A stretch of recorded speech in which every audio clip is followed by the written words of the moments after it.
நீங்கள் எப்போதாவது காடு அல்லது ஏரிக்கரை பகுதியில் சிக்கிக்கிட்டீங்கன்னா உங்கள் உயிரை காப்பாற்ற ஒரு செடி இருக்குன்னா நம்புவீங்களா? அதுதான் கேட்டாயில். இதை சர்வைவல் பிளான்ட்னே சொல்லலாம். கேட்டாயில் பொதுவாக குளங்கள், ஏரிகள், சதுப்பு நிலங்களில் ஓரங்களில் வளரும்.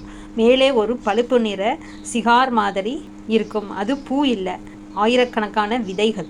இந்த செடியின் வேர் சாப்பிடக்கூடியது தான். நன்றாக கழுவி வறுத்தோ அல்லது வேக வைத்தோ சாப்பிடலாம். இதில் கார்போஹைட்ரேட்ஸ் நிறைய இருக்கும்னு சொல்கிறாங்க. அதனால் உடனடி எனர்ஜி நமக்கு கிடைக்கும். கேட்டாயில் உலர்ந்த விதைகள் மிக எளிதில் தீப்பிடிக்கும். சர்வைவல் சுச்சுவேஷனில் ஃபயர் ஸ்டார்டராக அருமையாக வேலை செய்யும். இதன் மென்மையான விதை நார் சிறிய காயங்களுக்கு பேண்டேஜ் போல பயன்படுத்தலாம். இரத்தம் உறைய இது உதவும். கேட்டாயில் இருக்குதுன்னா அருகில் தண்ணீர் இருக்கும்னு அர்த்தம். சர்வைவில் தண்ணீர் ரொம்ப முக்கியம் இல்லையா? அதனால கேட்டாயில் இருக்கிற இடத்துல கண்டிப்பாக தண்ணீர் இருக்கும். எல்லா இடத்துலையும் இருக்கும் கேட்டாயிலை சாப்பிடாதீங்க.